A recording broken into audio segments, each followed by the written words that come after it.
This is Drink Beer, Think Beer, the podcast that gets to the bottom of every pint. I'm John Hall, and it's a somber episode as we celebrate the life of Alan Sprints, the founder of Hair of the Dog Brewery, who died last weekend at the age of 66. The cause was bladder cancer, and his family posted the following obituary. Alan was born on September 7th, 1959, in Culver City, California. In 1988, following his passion for the culinary arts, he relocated to Portland, Oregon to attend the Western Culinary Institute. After honing his craft for several years in the food and beverage industry, Alan took a bold leap in 1993, founding Hair of the Dog. Over the next 3 decades, he built a legendary business celebrated by beer enthusiasts worldwide. He was a true pioneer in the American craft brewing movement, introducing an old world approach to beer making and creating uniquely complex barrel aged and high gravity beers that challenged and redefined the industry. Beyond the brewery, Alan was a man of diverse talents and boundless curiosity. He was an avid gardener, a skilled stained glass artist, a ceramicist, a tinkerer extraordinaire who found joy in creating things with his hands and nurturing the world around him. His greatest devotion was to his family. He's survived by his beloved wife of 36 years and their 3 sons. He also leaves behind a sister, a sister-in-law, aunt and uncle, in-laws, his stepmother, as well as a close-knit circle of nieces, cousins, extended family, and lifelong friends. The family's going to hold a private burial service with a public celebration of life to be planned in the near future. But in lieu of flowers, donations may be made in Alan's memory to New Avenues for Youth, an organization close to his heart. I had the opportunity to meet and interview Alan several times, including on this show. He was always generous with time and knowledge. And to better understand his impact on the brewing industry, I'm now joined by Lisa Morrison, who's the publican of Belmont Station, and Jeff Allworth, the writer, author, and host of All About Beer's One Iconic Beer podcast. Thanks to you both for doing this. Lisa, I'll start with you and just thoughts, as this news has sort of landed over the last 36 or so hours, as we're recording this, of who Alan was to you and to the Portland beer scene. Well, and not just the Portland beer scene, but I think the world beer scene. Sure, of course. He had so many brewery friends and brewer friends that he would collaborate with. I think that's one of the things about Alan that really was so special was his ability to really just like reach into the community, the any beer community, all the beer communities, and really touch the people. And so he obviously was quite the brewer alchemist and blender and all those things. And I'll let Jeff talk a lot more about that. But in terms of his himself and his personality, he was always very generous. He was always involved with the Oregon Brew Crew Homebrew Club. Um, would always work on donations and fundraisers and things like that. I think that he and Preston Wiesner and I did, I want to say 15, close to maybe 15 different annual Fred Fests every year, being the annual birthday party fundraiser for Fred Eckhart that we started on his 80th birthday. And Alan was always so generous, not only with his time, but also with his locations and everything else, his staff, just to make this thing work. And we always and his amazing menus he would put together and the beers he would bring in. He would put so much effort into what he did, no matter what it was. And his passion always kind of shone through, I think. So Yeah. that's one of the things I'll remember about him. I mean, certainly, Fred Eckhart, Dean of the American Beer Writers, and such an important force and longtime columnist at All About Beer. But yeah, I always just remember Alan's real commitment to journalism in the beer space and the work that Mm-hmm. not only what we were doing, but the other magazines and his websites and certainly, blogs when they first popped up, he seemed to read them all and support them all. And Jeff, that seems like a good place to bring you in and Thanks, John. sort of your thoughts and you know, what you've been thinking about in regards to Alan and his impact over the last couple of days. Yeah, I mean, to situate it historically, he was founding his brewery before the internet was invented. For all you kids out there. Yeah. So his appreciation for Fred's writing, and I know Michael Jackson was also a person he really revered, and relied on for information about European brewing. All of that stuff came through what we now call the mainstream media, through books and publications. And I think maybe a recurring theme as we talk for me will be the way that craft beer started, the way it evolved, and the way it is now. And we can chart that using Hair of the Dog pretty clearly, I think, because he was a member of that early group who didn't have a model for what they were building, Hmm. um, and didn't have a lot of resources or access to information. Certainly, there weren't the incredible wealth of information we have about how to make like I remember he made a Rodenbach style beer, which I think was the one he called Michael.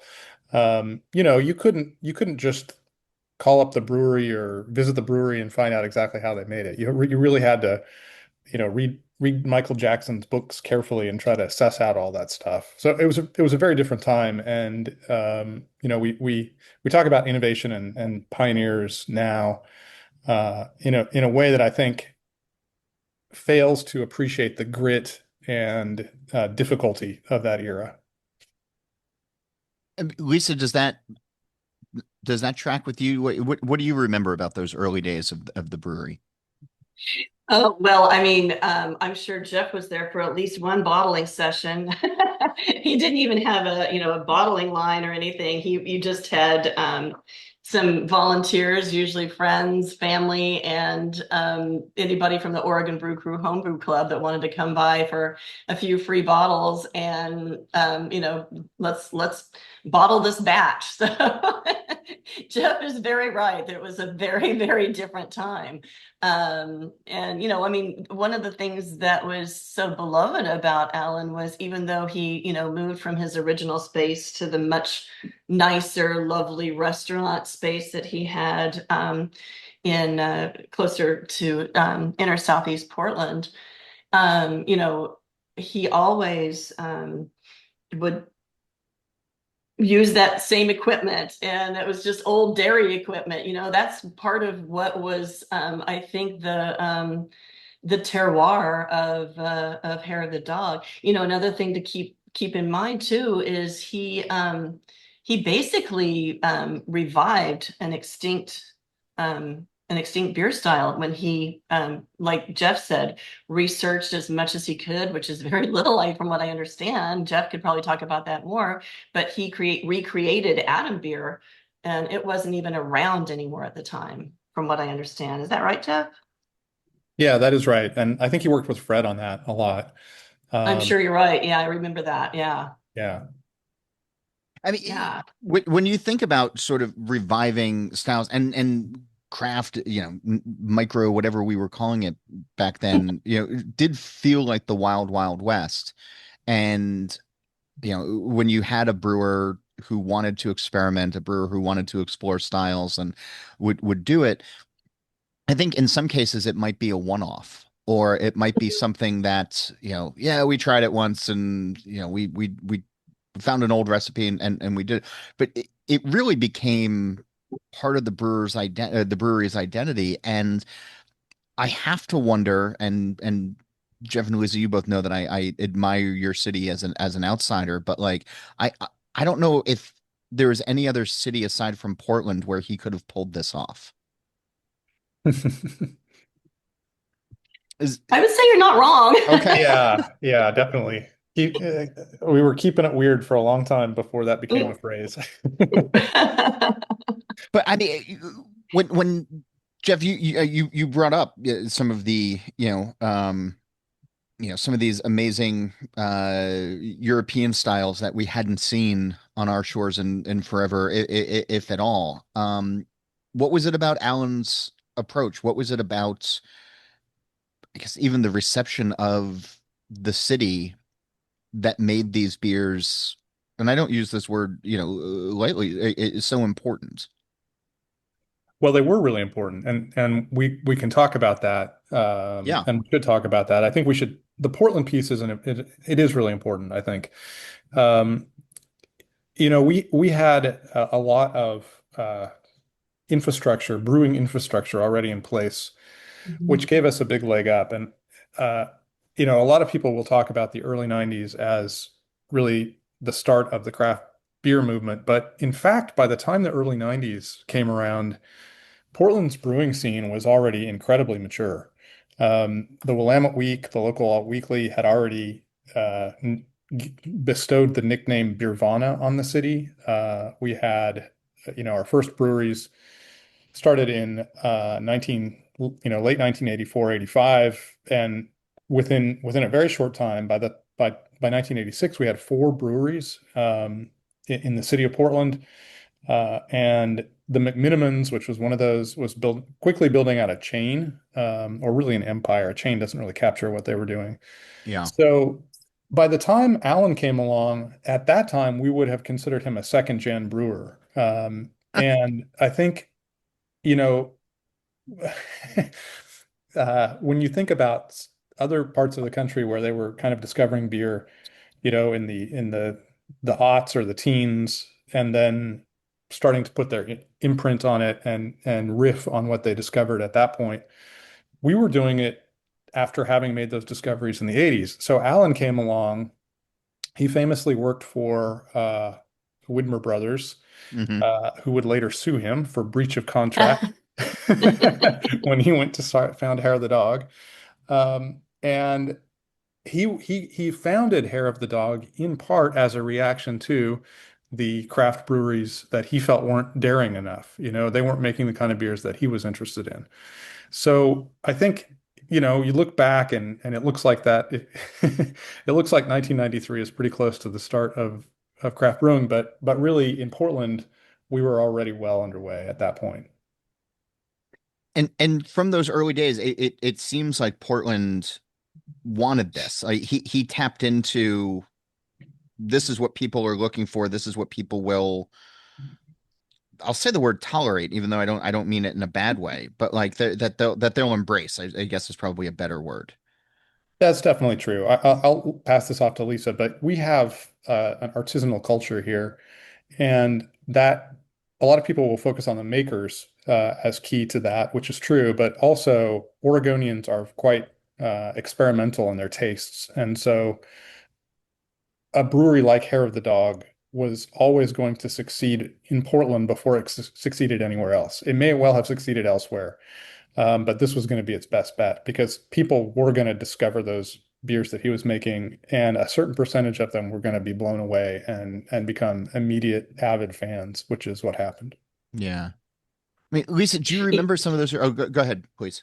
Oh, I was just gonna like kind of piggyback on that for a second. Interestingly, one time I was talking with Alan's former employers, Rob Widmer, and I said, "What was it about Portland? Why was Portland the place where, And he said that he just felt like Portland was one of the most amenable cities to trying something new.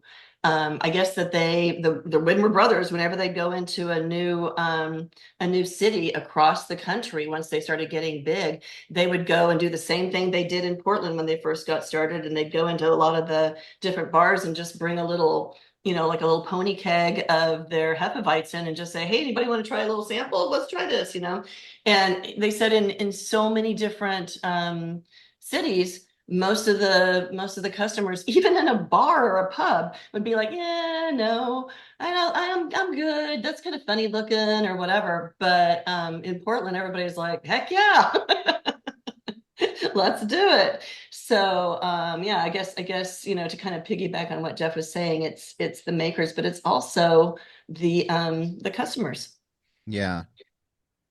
Did, what do you recall about some of those early days when Hair of the Dog first started brewing and getting out into the market? You're talking about some of those bottling days, so clearly there were, folks who were interested like pretty early on. But what do you recall, reception wise of these beers, Lisa?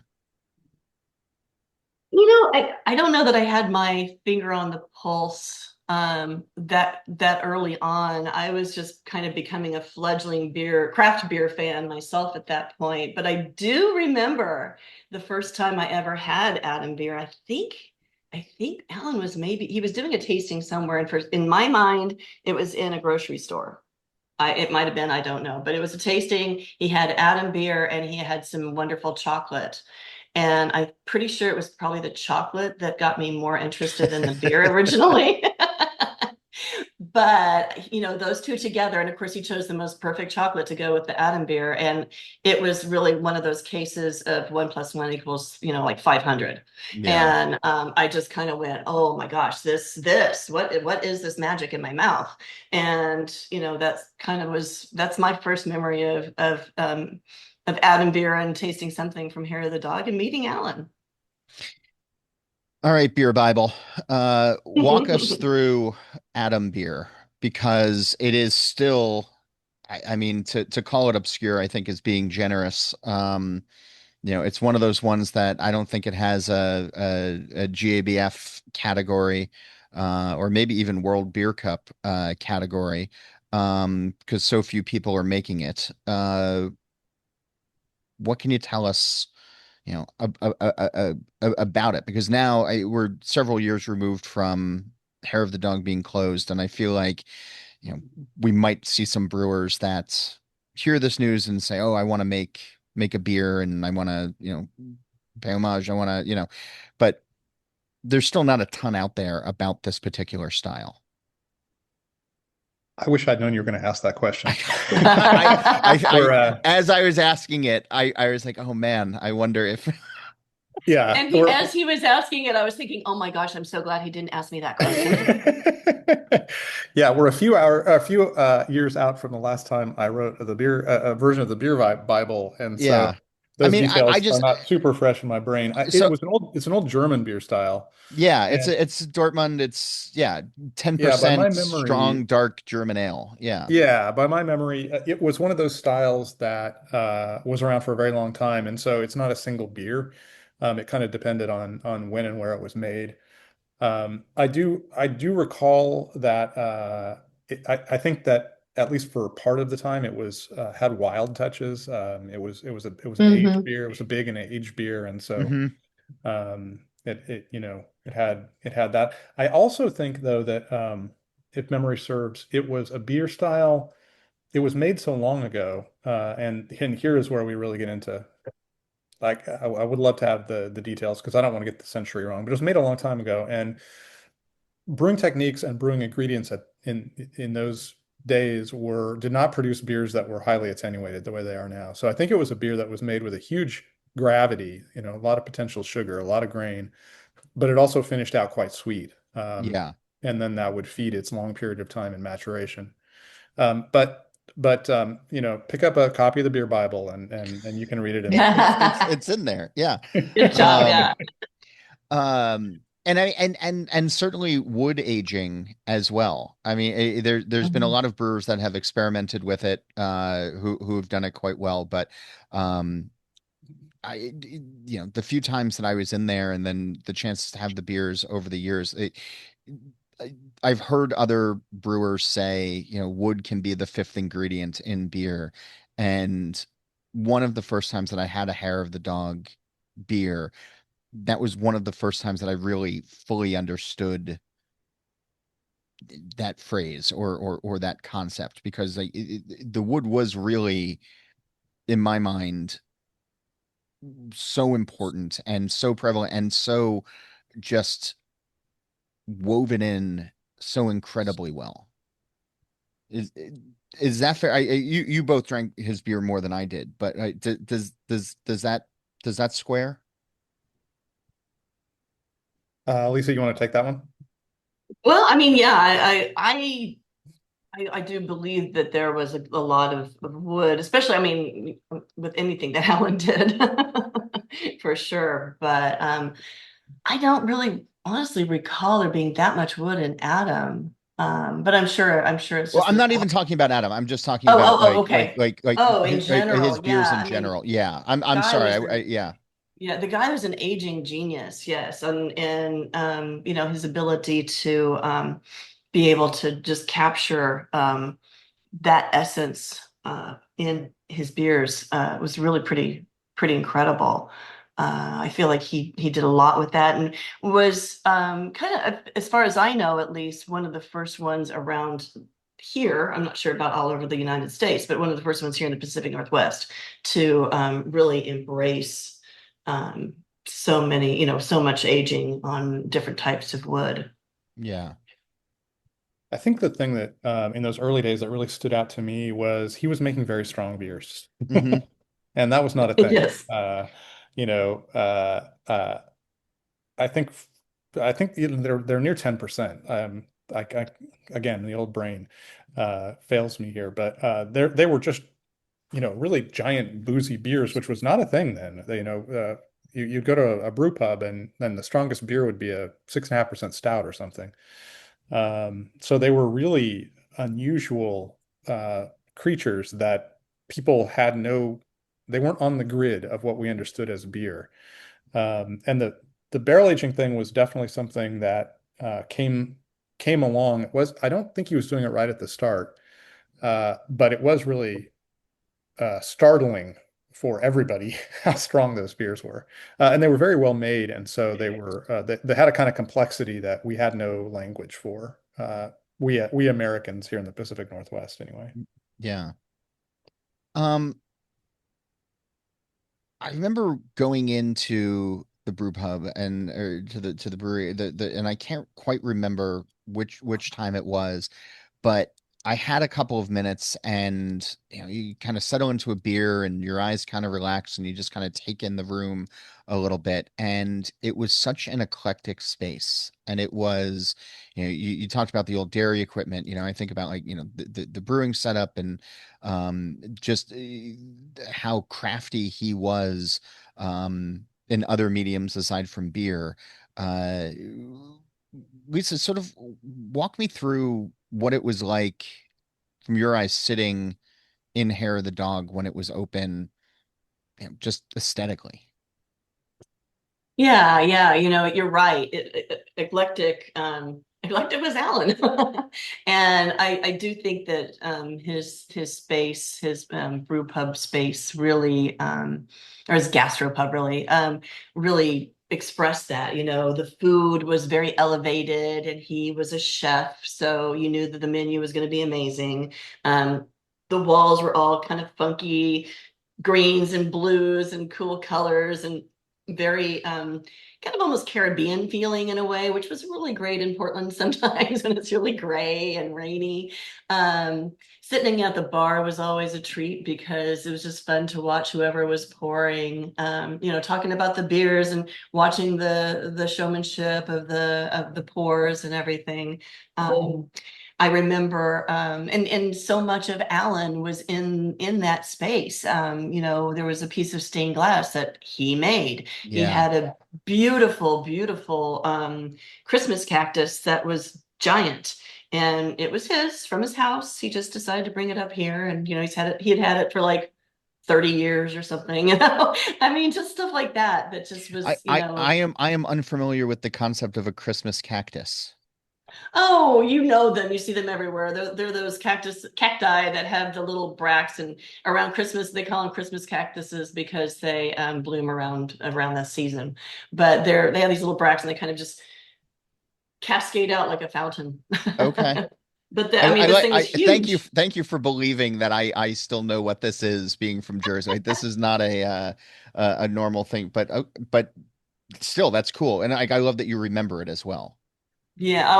Well, I had a tiny one, so I was just kind of like, wow, mine can get that big someday. We got to talk about, if we're going to talk about spaces, we got to talk Yeah. about the first brewery, which was Oh my gosh. Yeah. absolutely a thing. I mean, it was, you cannot believe how industrial this thing was. It was in the industrial southeast, sort of not near the river, sort of where the original Gigantic was. But it was basically there's this huge railroad interchange that goes through that part of the city, which nobody really knows about. And his brewery was in an old derelict warehouse. And I mean, it really seemed derelict. It seemed like it was abandoned. And it was so hard to find. Google didn't know how to find it. MapQuest didn't know how to find it. So even finding the damn thing made you feel like you'd gone into, gone all the way to Belgium to find some obscure place. Uh, and then it was, just this trippy old industrial place. And back in those days, it was just Alan. He didn't have any employees. So if anyone was there, it was Alan. And he would. It was sort of like a glorified homebrew setup in a way. And people who showed up, he was incredibly gracious. Lisa mentioned this early on. He was one of the most generous people. So if you showed up to his brewery, he would welcome you in if he was there, and show you around. And I think I wish everybody could have a chance to have. It would have been great if we'd preserved that old place somehow and left it as a Portland landmark because it was wild. Yeah, it was. Um, y I was thinking about how generous he was with his time and his knowledge as well. And I know that there are um breweries that have served as sort of like a mother tree to other breweries that, or other brewers that then go on and sort of start their own thing. I saw Ben Edmonds had a really lovely post about Alan from a brewer's perspective. Um, what was his relationship like with other brewers in town? How do you feel his impact around town? Sort of a Jeff, you jump want to ball. take that Yeah. one first? I'm not really sure how to answer that. I'm not really sure. Sure. So, the brewery was open nearly 30 years before he closed it in 2022. Yeah. And his status over or his relationship to the brewing community evolved as anything would over those 30 years. When he founded Hair of the Dog, he was the young gun, he was the radical who was doing the weird thing that was in by its very existence a kind of rebuke to traditional craft brewing. Yeah. You could call it that. And the Carl Okerts and the Widmer brothers and the Fred Bowmans, they were a little bit older than he was. They were not a generation older, but they were older than he was. And over time, he became the old man. That's kind of how those things happen. And I think there was a period of time where it was probably even surprising for him to find himself go from being the outsider to being the kind of you know, the the the grandfather of the community in a way. But he really, I think that was actually his more comfortable position. In some ways, he had such a close relationship with Fred Eckhart, and when Fred died, we lost our connection to the wise elder. Although if Fred was wise, he was also really funny. Um, uh, Kind of a goofy wise elder. And in many ways, I think Alan inherited that throne and sort of became the person who was the guy that you went to do a collaboration or to learn about the beer business or just to hear old stories. And I think, a lot of the tributes that you hear now come from that later period. Yeah. It's been interesting because you mentioned the brewery closed 4 years ago, and in craft or in brewing these days that feels like an eternity, especially post COVID, where you hear about closures all the time now, and it's just sort of like commonplace. But it's I think the impact that Hair of the Dog had, um really still continues. And I, what sort of struck me was how many people on social media over the last day or so I've seen posting bottles that they had in their cellar of Hair of the Dog beers, which, one shows that it, can hold up. But two, just, how many people revered these beers. Lisa, are there Hair of the Dog bottles still available at Belmont Station? And last I checked, I haven't actually looked in a couple of days. We just got a new inventory today. So as we're talking, I'll double check and I'll let you know. I should have let you know, but you've had them in as of recently. Oh yeah, yeah, yeah, yeah. We've been getting them in fairly regularly. And I mean, I know he did a couple of collaborations after closing, and there was some other, but there's also, if I'm remembering correctly, a big, not fire sale, but he had huge inventory, and people were really stocking up on it before he passed. Lisa, were people, was it still a delight when people found it on shelves? Were people still purchasing it? Yeah, I think so. It's always exciting to find something like that out in the wild, right? And yeah, people seem like they're always pretty stoked to find Hair of the Dog for sure. I Yeah. think Hair of the Dog, and then I think I think probably, some of the really rare Belgians are the ones that's kind of the ones that bring people in that we don't always see all the time. Bring in the Um, new people. yeah. Let's just I, talk. Oh, sorry, go ahead, Jeff. yeah, and I think if you pulled one of those out now among a a certain generation of beer drinker, it's one of the beers that is going to make people smile the most if you're all sharing bottles and you pull out a Hair of the Dog. For so many Yeah. reasons. It's just one of those beers that people have a very fond relationship to, and it's going to be great, and it's not going to be that weird. It's not going to be a weird a beer with a bunch of strange ingredients you've never tasted before and you don't know how it worked out. Yeah. So it does actually. I mean, he was so inspired by the Belgian brewers, and now it has sort of achieved that kind of space. If you pull out an old Rodenbach or an old Hair of the Dog, you're going to get a similar kind of smile from the people around the table, I think. Yeah.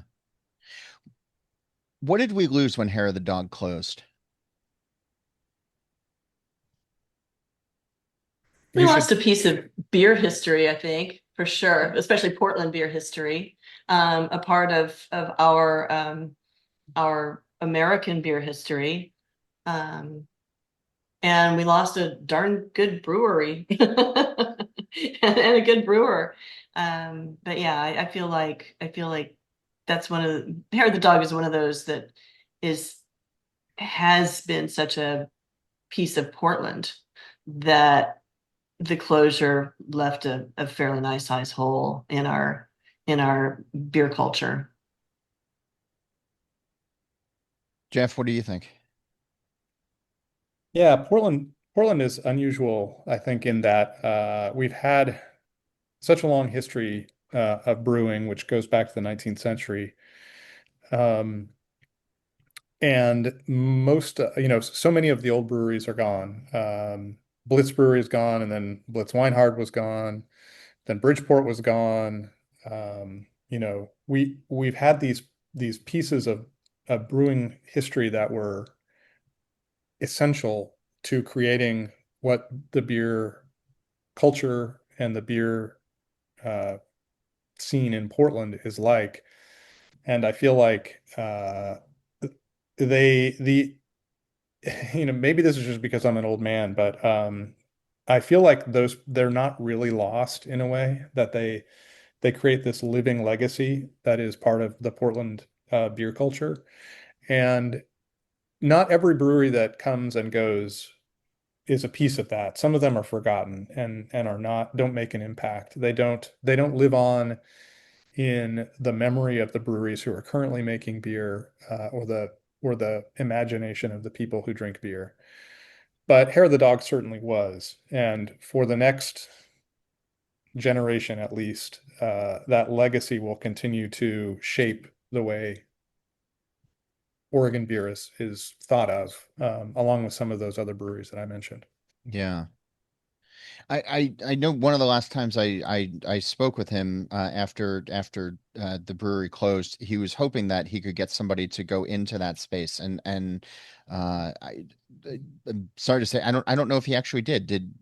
Has anybody moved into He that? did for a split second. He did. There was another brewery that went in, but unfortunately, they went out of business pretty quickly. So I Okay. don't know what the status is of that building. I don't. Jeff, do you know of It's still, I mean, it's still there and says hair of the anything? dog on the side. I get off at it's right at it's very near the river on the east side of Portland, which means that it looks at the freeway. And when you get off the freeway, coming from the south, and you drop into it, the first stop sign you hit, you're looking right at the brewery. And I come off there a fair amount, and yeah, it's still there. He owned that building, Yeah. so Yeah, I don't know what happened. Okay. yeah. Um, when I want to go back to Fred Fest and what that meant for Portland and sort of what he was doing to celebrate what you all were doing to celebrate Fred and to keep that certain tradition alive, and then sort of dovetail that into, what Portland and what, you're hearing people might want to be doing to keep his memory alive. But first, sort of, Lisa, to go back to Fred Fest and what that was and why that was important. Yeah. Fred Fest was a crazy idea to celebrate Fred Eckhart's 80th birthday because I wasn't sure if anybody was going to. And I figured if you're 80, you better have a birthday party. So I talked with Preston Wiesner, who's well known in the beer circles around here, and we approached Alan because we needed a place to have this event. And Alan just loved it, of course. I mean, he made a beer named Fred. So, Yeah. of course, and they were very, very close. So he ran with it 100%. And the first few years, it was in that old brewery that Jeff was talking about. And I'll never forget the first year. We had all these different stations with all these different beers and different food, like cheeses and things to pair with it. And of course, Fred always loved to do pairings like cereal and chocolate and some other crazy different candy bars and cookies. So we had all these different things Ice to pair cream. stuff. Ice cream, yeah. Yeah, the ice cream, the beer floats. Oh my God. Oh, those were so good. But yeah, we had all these crazy things going on in this little tiny brewery, and everybody was afraid to leave their spot in the line because they were afraid they wouldn't be able to get back in. So everybody was just drinking and eating really fast and going to the next station. It was kind of this Mobius strip of just people migrating around the brewery. It was hilarious. But when we talked to Fred about doing it, he said, "This sounds fine, but I don't want any gifts, and we're going to make it a fundraiser." So every year, we would ask Fred what he wanted to have be the charity for that particular Fred Fest year. And I had the wonderful honor of calling up that particular nonprofit every year and alerting them that we're going to be getting a pretty nice windfall of money coming their way after the party. But it was just such a wonderful way to bring the community together and to celebrate Fred. And I think that Alan really enjoyed it. I think he was good at throwing a party, and I think he really enjoyed just planning the whole thing. He came up with some amazing menus to have with all of different food, and he'd line up beers, and it was quite an event. I don't remember exactly how many years we did, but I know it was I want to say about 15 of them, maybe. Yeah, that sounds Something about like right. that. Something Yeah. like that. Yeah. Anyway, Yeah. it was really fun to work with Alan on a project like that too. I hadn't had an opportunity to work that closely with him. So that was a really neat opportunity. Yeah. Um, as you've been, sort of contemplating this over the last couple of days, what's the memory that you're going to hold on to? What's the memory um, that's sort of given you, I don't know, a little bit of solace as you've been processing this news, Jeff? Well, that's easy for me, and it's very individual and very personal. But it's it actually shaped my life, so it was also very important. I went to graduate school in Wisconsin, so I left Portland, and I didn't appreciate lagers then. And there's actually a nice craft brewing scene developing in Madison, but it was all lagers, and I wanted my hoppy Northwest Oregon ales. So I started home brewing, and I was doing extract brewing, which is you know a form of brewing that is a lot easier, and you take prepackaged products to put together in a beer. And when I got back to Portland after that experience, I decided I wanted to learn how to really brew. And so I took a class at F.H. Steinbart's, which was the much lamented, recently closed, oldest homebrew store in America. And you just signed up for it. So it didn't say anything about it. But we all were in the room waiting, and it was at the back of Steinbart's. And then I'm sorry, Alan Sprintz walked in. Alan Taylor's a different Oregon brewer. And I I thought maybe he was just walking through to say hi to everybody. Nope, he was there to teach the class. And so I learned how to brew from Alan, and he was, I learned a lot about him when he taught that class because he was very gentle and he simplified the teaching so that it would seem like a thing that was easy to do to encourage people. He was kind of a gentle, generous guy, and he taught that class in a gentle, generous way. And if he had been very technical, I am not very technical. I would have run screaming for the hills. But he just said, it's super easy. You crush the grain and you put in water at 170 degrees, and then you get beer. You throw some yeast on it and you get some beer. And he was right. And of course, you didn't get great beer. You had to do a bunch of other stuff to get great beer. But it was such a great welcome to that whole process. And this is probably like 98 or something. So um, at that point, Alan was well known, and I knew him. He had a pretty heady reputation because he did hobnob with people like Michael Jackson and Fred Eckhart, and he seemed kind of like a brewing rock star person. So the fact that he was teaching that class really blew my mind, and it was a really nice experience. I don't think we never talked about it after that. I don't think he probably had any idea that I took that class from him. Lisa, same question to you. Is there a memory that you've been carrying with you for the last couple of days? Yeah, absolutely. So this is actually kind of infamous in around certain circles in Portland, but my husband and I had a big remodel done on our 1910 old Portland style home back several years ago now, and when we did it, I was beer writing at the time, so I had a whole fridge full of beer for the subcontractors to enjoy after they worked every Smart, single day, which we thought was really smart. cool, right? And so we also had in another part of the basement, our whole beer cellar that was stocked away in an area where they didn't need to be. We had it all covered with tarps and all kinds of stuff, so nobody knew what it was. And flash forward to after everything's done, we're getting ready to have our very first like celebratory dinner. We've got steaks going. Mark goes downstairs, I think, to pick a hair of the dog beer, if I'm not mistaken. And as he goes to open the tarp up or whatever, a bunch of the six packs and everything that were just sitting there kind of moved like there wasn't anything in them. And there wasn't anything in them. And those subcontractors had put all the bottle caps back on, so it looked like they had not been touched. Ow. And all I heard was this just blood curdling scream from the basement.